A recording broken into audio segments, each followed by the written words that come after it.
pemirsa, kembali lagi bersama saya Katarina Amelia di Wanyu Sore. Satuan Cyber TNI mengklaim menemukan dugaan tindak pidana yang dilakukan konten kreator sekaligus CEO Malaga Project, Ferry Irwandi.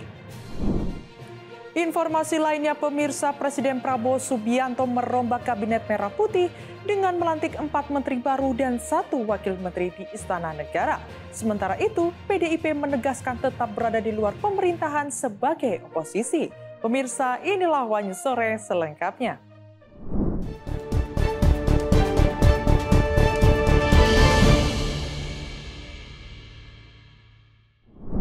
Kader Partai Gerindra menyambangi kediaman Presiden Prabowo Subianto yang berada di Jalan Kertanegara pada Senin malam.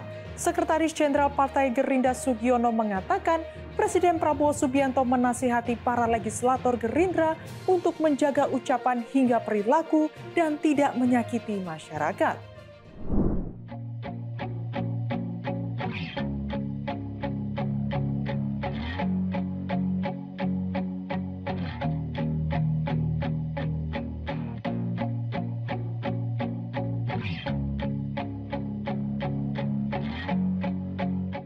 Kader Partai Gerindra menyambangi kediaman Presiden sekaligus Ketum Partai Gerindra Prabowo Subianto yang berada di Jalan Kertanegara, Jakarta Selatan pada Senin malam. Sejumlah elit Partai Gerindra yang hadir yakni Ahmad Muzani, Rahayu Saraswati, Habibur Rahman, Prasetyo Hadi, Bob Hasan, Kamru Samad, Himatul Aliyah, Martin Tumbekala, Andre Rosiade, Ahmad Dhani, Mulan Jamila, dan masih banyak kader Gerindra lainnya. Kader yang hadir tampak mengenakan kemeja putih dan celana krem.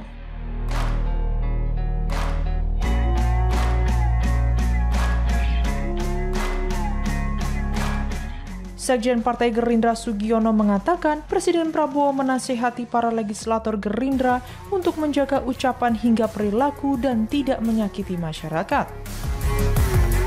Selain itu, Presiden Prabowo juga meminta anggota DPR Gerindra untuk tidak bersikap sombong dan pamer harta, khususnya di media sosial. Sugiono mengatakan jika para legislator mendukung arahan Presiden Prabowo, maka hal itu akan memperkuat program pemerintah yang telah berjalan 11 bulan terakhir, terutama dalam mewujudkan visi Astacita.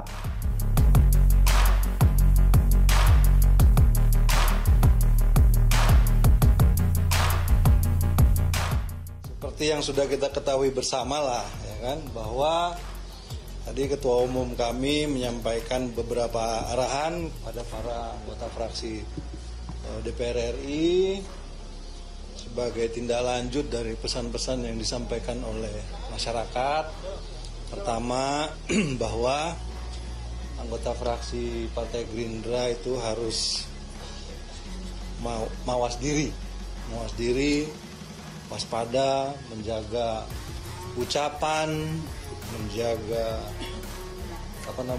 tingkah laku, ya, menjaga juga gaya hidup agar tidak berlebihan, tidak menyakiti hati masyarakat dan bisa benar-benar menjadi representasi yang baik bagi daerah pemilihannya masing-masing. Saya kira itu saja intinya. Pak Sekjen, ada terkait dengan Pak Prabowo meminta juga terkait dinamika terkini juga nggak sama? Ya pasti dibahas lah. Ya kan? Mas, ini ada juga pembahasan dengan perombakan AKD di DPR gitu Mas, karena kan dikumpulkan fraksi. Itu saja pesannya, jaga tadi ya gaya hidup, terus kemudian jaga tutur kata, jaga ucapan, jangan sombong, jangan pamer, apa istilahnya itu? Flexing, ya kan? Nggak ada gunanya. Yang penting kita fokus bagaimana mensukseskan program-program pemerintah yang dipimpin oleh Presiden Prabowo yang di bulan masuk bulan 11 itu sudah sampai pada capaian-capaian yang cukup tinggi, ya kan? Itu harus disukseskan dan kita bertugas untuk mengamankannya, menjaga dan mengamankannya sehingga semua program yang ingin kita capai. Diketahui Presiden Prabowo melakukan reshuffle kabinet di Istana pada Senin sore. Mereka yang dicopot dari jabatannya yakni Menko Polkam Budi Gunawan, Menteri Keuangan Sri Mulyani, Menteri Pelindungan Pekerja Migran Indonesia atau P2MI, Kepala BP2MI Abdul Qadir Karding, Menteri Koperasi Budi Ari, dan Menpora Dito Aryo Tejo.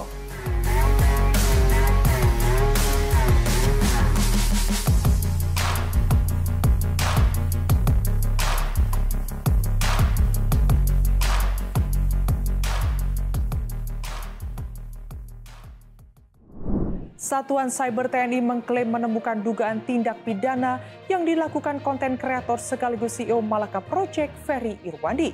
Setelah berkonsultasi dengan Polda Metro Jaya, Satuan Cyber TNI akan menempuh langkah hukum terhadap dugaan tindak pidana yang ditemukan saat melakukan patroli cyber.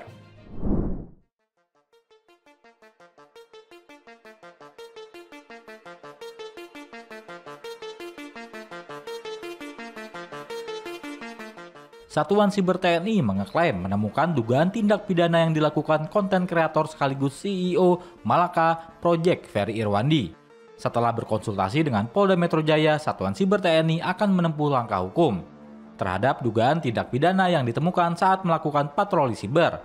Didampingi dan Puspom, Kabinkum, dan Kapuspen TNI, Komandan Satuan Siber TNI, Brigjen Junita Omboh Sembiring mendatangi Polda Metro Senin 8 September 2025. Kedatangan mereka untuk berkonsultasi hukum terkait temuan dugaan tindak pidana yang dilakukan Ferry Irwandi. Dugaan tindak pidana ini ditemukan saat Satuan Siber TNI melakukan patroli siber. Brigjen Junita Omboh Sembiring menegaskan pihaknya akan menempuh langkah-langkah hukum terkait dugaan tindak pidana yang dimaksud.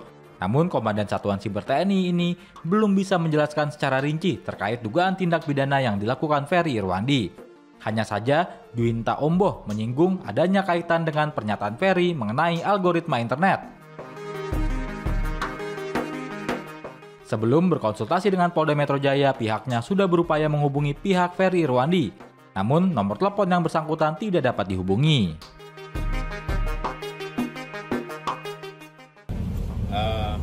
Saya Jo Sembiring dan Sat Cyber TNI. Hari ini kami bersama ada Danpuspom TNI, ada Kabinkum TNI dan Kapuspen TNI.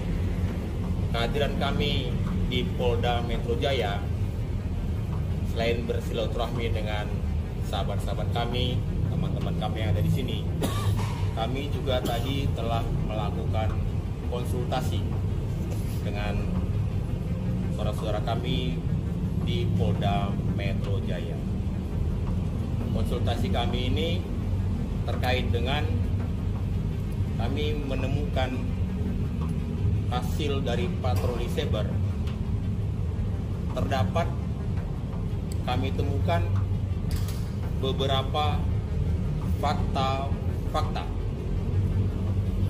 dugaan tindak pidana yang dilakukan oleh saudara Ferry Irwandi.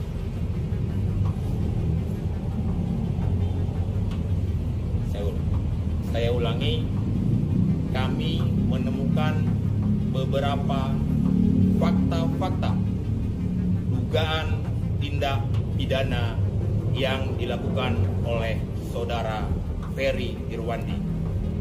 Selanjutnya, sebagai warga negara yang taat dengan hukum, kami tentunya mengedepankan hukum, sehingga atas dugaan tindak pidana tersebut kami akan melakukan langkah-langkah hukum.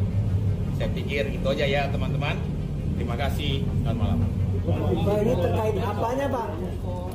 Nanti dong, itu kan nanti kan ada penyidikan, nanti biar kita lanjutkan. Saya pikir itu dulu saja. Mungkin satu atau dua Pak, apa yang menurut? Nanti saja, kita nggak bisa.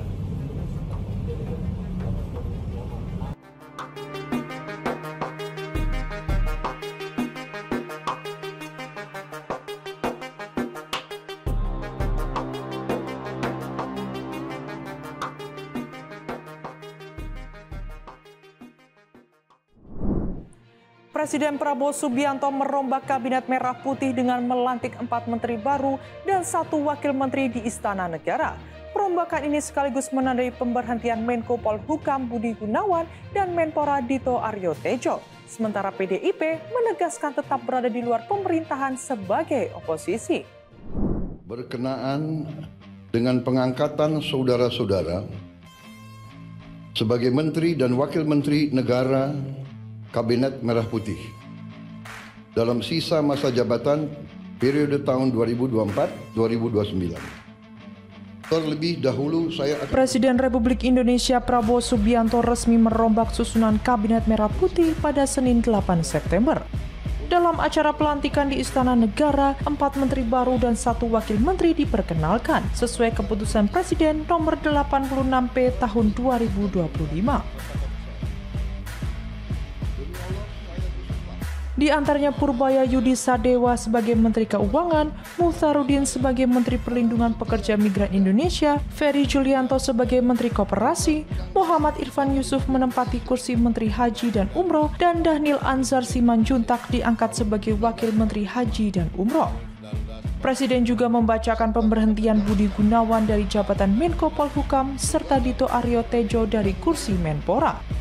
Namun untuk sementara kedua jabatan tersebut masih belum terisi. Di tengah perombakan kabinet muncul spekulasi bahwa kader PDIP akan bergabung ke pemerintahan.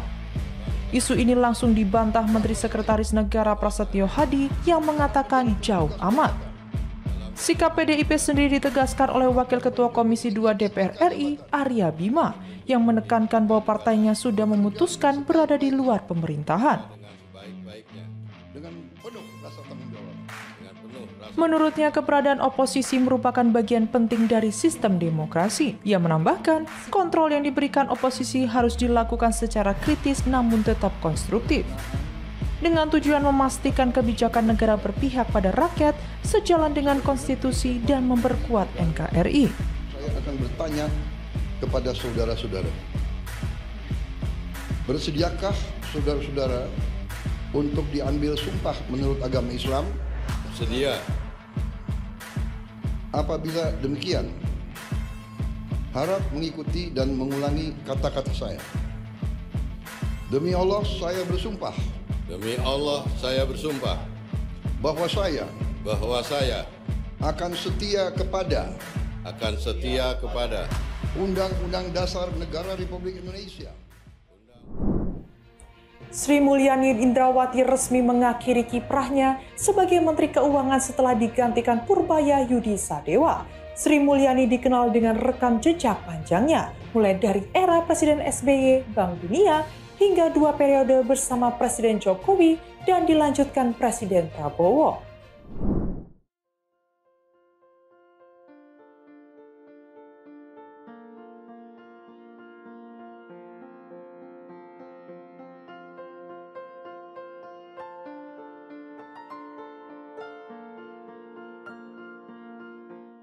Sri Mulyani Indrawati tak lagi menjabat sebagai Menteri Keuangan setelah posisinya resmi diganti pada Senin 8 September.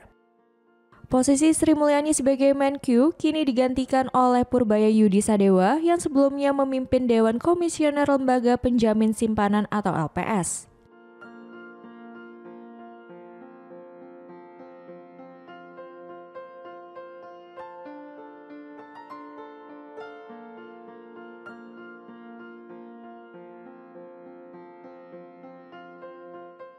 Sri Mulyani tercatat sebagai satu-satunya perempuan yang pernah memimpin Kementerian Keuangan. Karirnya di kursi Menq dimulai pada 5 Desember 2005 di era Presiden Susilo Bambang Yudhoyono atau SBY. Pada 2008, Sri Mulyani juga sempat merangkap sebagai pelaksana tugas Menteri Koordinator Bidang Perekonomian, menggantikan Budiono yang saat itu dilantik menjadi Gubernur Bank Indonesia. Tidak lama kemudian, pada 1 Juni 2010, Sri Mulyani mendapat kepercayaan sebagai Direktur Pelaksana Bank Dunia. 6 tahun berselang, Presiden Joko Widodo alias Jokowi memboyongnya kembali ke kabinet dan dilantik sebagai Menteri Keuangan pada 27 Juli 2016. Jokowi kembali menunjuk Sri Mulyani sebagai Menteri Keuangan pada 23 Oktober 2019 yang dilanjutkan oleh Presiden Prabowo Subianto pada 21 Oktober 2024.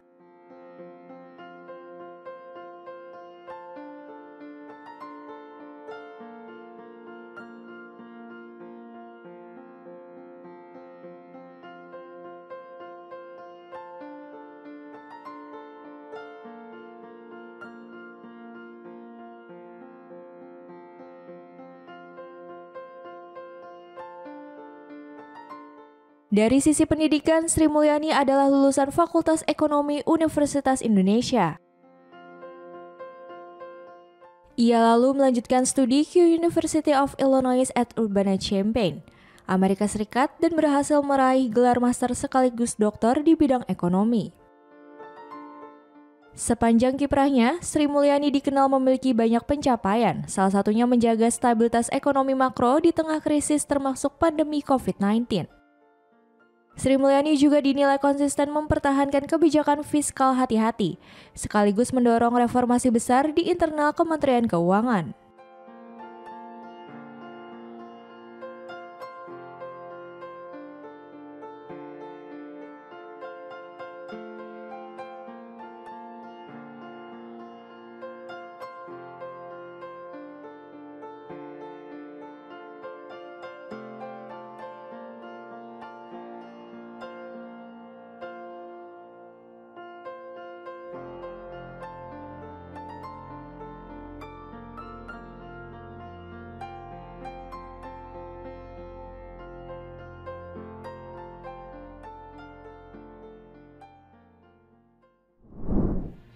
Ketua Umum Relawan Pro Jokowi atau Projo Budi Aris Setiadi dicopot dari jabatannya sebagai Menteri Koperasi. Budi Ari resmi kena reshuffle oleh Presiden Prabowo Subianto pada Senin 8 September.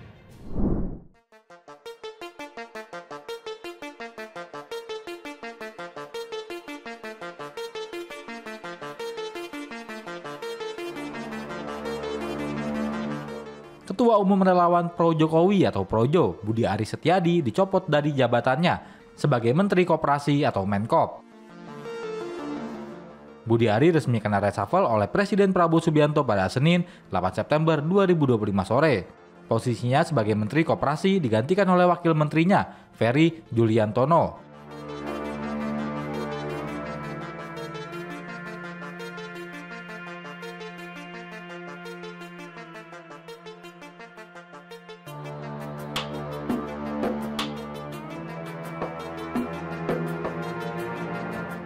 Di mana pada siang harinya Budi Ari masih menghadiri rapat di gedung DPR Senayan, Jakarta.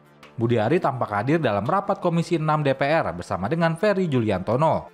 Dalam rapat tersebut, Budi Ari memaparkan perihal pagu anggaran Kementerian Koperasi tahun anggaran 2026 yang mencapai 937 miliar rupiah.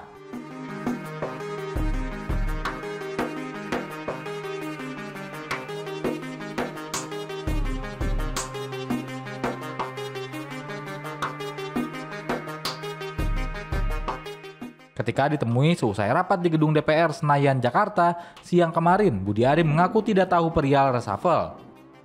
Pada sore harinya, Prabowo melakukan reshuffle. Pelantikan pejabat baru dilakukan di Istana, Jakarta, Senin 8 September 2025 sore.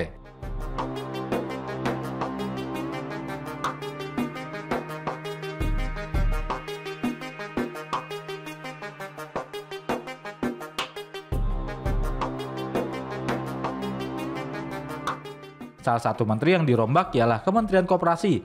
Posisi Budi Ari digantikan oleh Ferry Juliantono. Saat perombakan kabinet itu, Budi Ari tidak diundang sama sekali ke Istana Negara oleh Presiden Prabowo Subianto.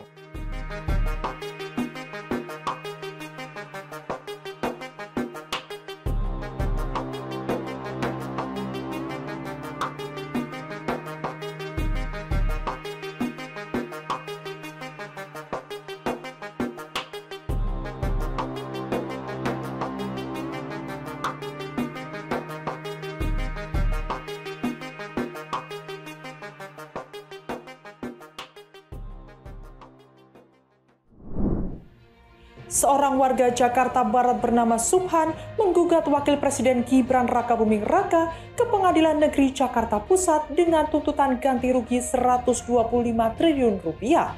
Gugatan ini dilayangkan karena Subhan menilai Gibran tidak memenuhi syarat pendidikan saat maju sebagai cawapres pada Pilpres 2024.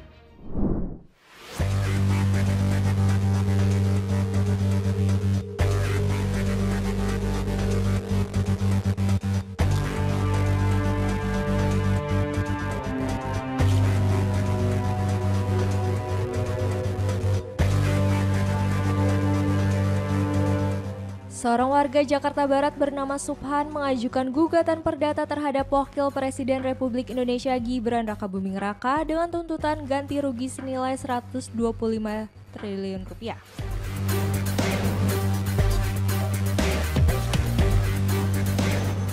Gugatan tersebut dilayangkan ke Pengadilan Negeri Jakarta Pusat karena Subhan menilai Gibran tidak memenuhi syarat pendidikan saat maju sebagai calon wakil presiden pada Pilpres 2024.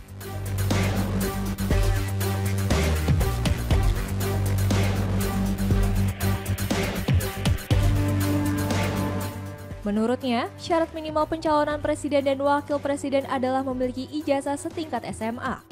Pada Senin 8 September, di Pengadilan Negeri Jakarta Pusat, Subhan menuding Gibran tidak pernah mengantongi ijazah SMA yang diselenggarakan.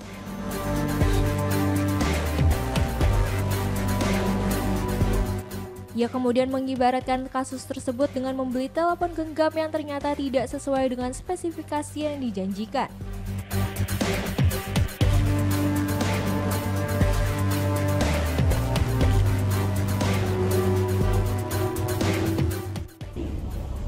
Saya menggugat waktu itu ya, bukan yang sekarang, calon wakil presiden yang tidak memenuhi syarat pendidikannya.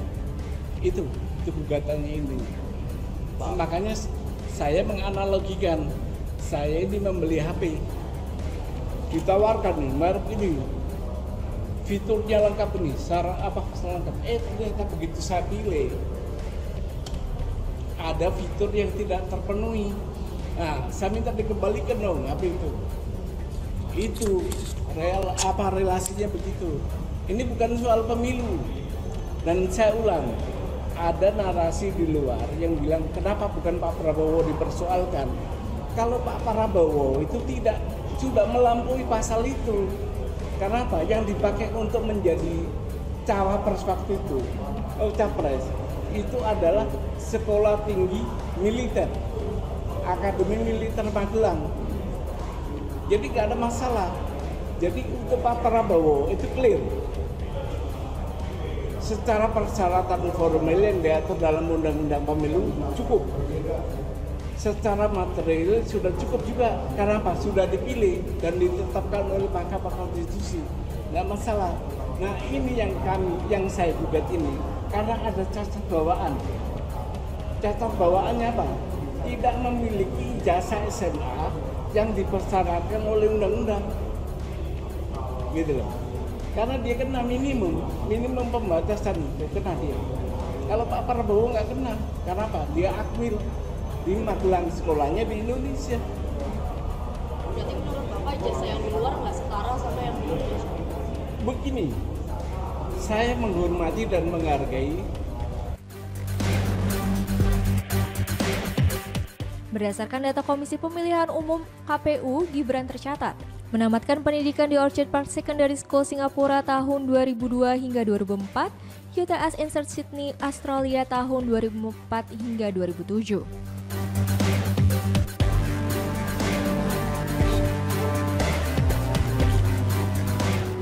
Namun, Subhan juga menuntut adanya ganti rugi berupa 125 triliun rupiah untuk disetorkan ke kas negara. Sidang perdana kasus ini digelar di Pengadilan Negeri Jakarta Pusat dengan agenda pemeriksaan kedudukan hukum para pihak. Wakil Presiden Gibran dalam perkara ini tidak hadir dan diwakili jaksa pengacara negara. Subhan keberatan karena merasa gugatannya ditujukan kepada Gibran secara pribadi bukan sebagai pejabat negara. Majelis Hakim pun akhirnya menunda sidang hingga Senin 15 September 2025 serta mencatat keberatan Subhan dan menganggap pihak tergugat tidak hadir.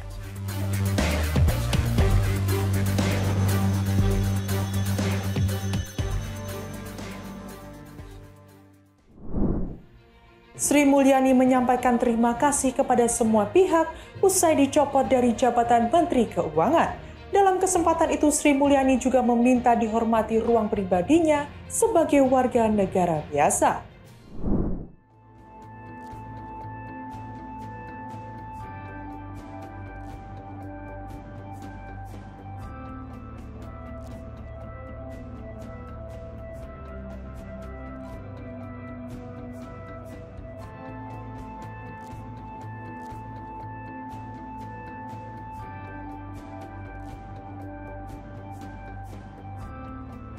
Penyerahan memori jabatan. Penyerahan memori jabatan akan diserahkan oleh Ibu Sri Mulyani Indrawati selaku Menteri Keuangan Kabinet Merah Putih periode 2024-2025 kepada Bapak Purbaya Yudi Sadewa selaku Menteri Keuangan Kabinet Merah Putih periode 2025-2029.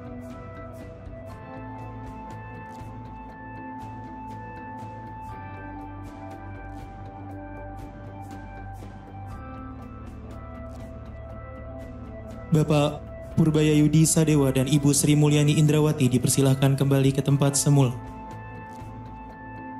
Sambutan Ibu Sri Mulyani Indrawati kepada Ibu kami persilahkan.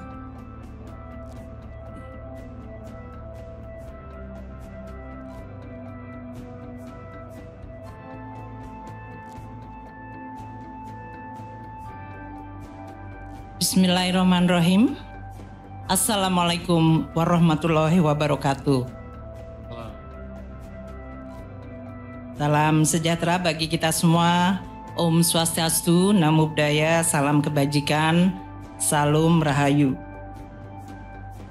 Yang saya hormati Bapak Purbaya Yudi Sadewa, Menteri Keuangan Republik Indonesia, para pimpinan dan anggota Komisi 11 Dewan Perwakilan Rakyat, pimpinan dan anggota Badan Anggaran Dewan Perwakilan Rakyat Republik Indonesia, para ketua, wakil ketua, anggota Badan Pemeriksa Keuangan Republik Indonesia yang hadir, Bapak Menko Perekonomian yang tetangga sebelah Kementerian Keuangan selalu,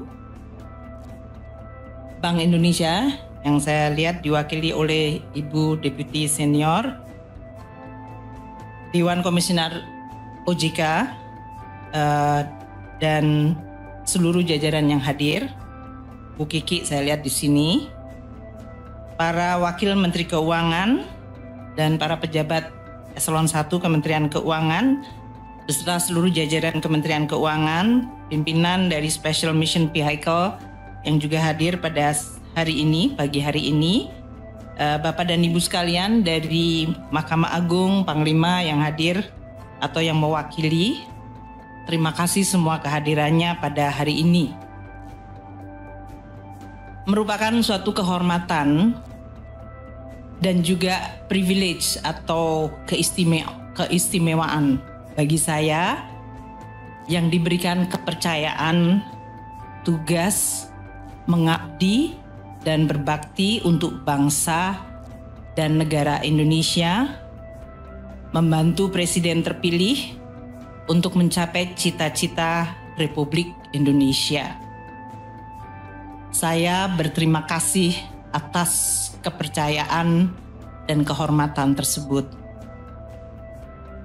Saya berterima kasih kepada seluruh jajaran Kementerian Keuangan yang selama ini sudah cukup lama saya menjabat di posisi ini, selalu dan terus membantu di dalam melaksanakan tugas mengelola keuangan negara dengan penuh dedikasi, dengan sepenuh hati, dan kita bersama-sama mengelola keuangan negara dan menjaga Kementerian Keuangan di dalam situasi dan tantangan yang terus berubah, makin kompleks dengan adanya perubahan teknologi digital, tantangan struktural, dan juga dari tren geopolitik yang sedang terjadi. Tidak pernah mudah. Saya berterima kasih juga kepada semua pihak, terutama para rekan kabinet, Pak Menko yang sering menjadi partner kami, namun juga para menteri-menteri yang lain di dalam kabinet, rekan-rekan dari legislatif, Pak Misbakun dari Komisi 11, Badan Anggaran dan komisi-komisi lainnya, dari lembaga yudikatif, Mahkamah Agung, Mahkamah Konstitusi, dan juga institusi atau dari dunia media, dunia usaha, para akademisi, dan juga masyarakat luas.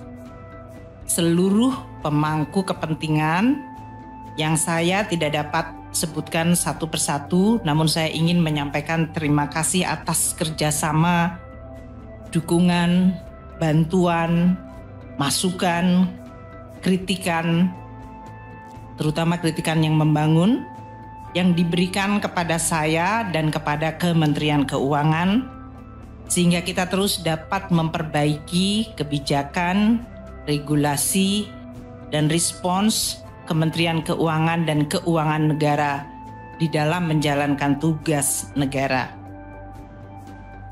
Tiada gading yang tidak rusak. Tiada gading yang tidak retak. Tiada manusia yang sempurna. Pasti dalam menjalankan amanah ada kekurangan, ada kehilafan. Dan untuk itu saya dengan rendah hati memohon maaf. Saya ingin mengucapkan selamat kepada pejabat baru Pak Yudi Purbaya Yudi. Selamat mengemban amanat dan tanggung jawab yang sangat penting, yaitu mengelola dan menjaga keuangan negara dan memimpin Kementerian Keuangan. Semoga Pak Yudi diberikan kemudahan dan sukses membantu Presiden Prabowo. Untuk jajaran Kementerian Keuangan, saya titip untuk terus menjaga keuangan negara dan Kementerian Keuangan sebagai pilar stabilitas dan instrumen yang luar biasa penting untuk mewujudkan keadilan sosial bagi seluruh rakyat Indonesia dan kesejahteraan masyarakat Indonesia serta kemajuan bangsa. Jalankan dan lanjutkan tugas dengan amanah, profesional, kompeten, dan jaga selalu integritas. Bantu pimpinan yang baru dan terus melaksanakan tugas dengan dedikasi. Saya pamit undur diri pagi hari ini dan mohon mulai saat ini untuk kami dihormati ruang privasi kami atau ruang pribadi saya sebagai warga negara biasa. Salam sehat untuk seluruhnya dan sukses untuk semuanya yang hadir. Dan jangan pernah lelah mencintai Indonesia. Terima kasih. Demikian informasi yang dapat kami sampaikan pemirsa. Terima kasih telah bergabung bersama kami. Saya Katarina Amelia dan seluruh tim yang bertugas mengucapkan sampai jumpa di Wanyu Sore berikutnya. Setiap hari pukul 7 malam hanya di kanal YouTube TV Wanyusco.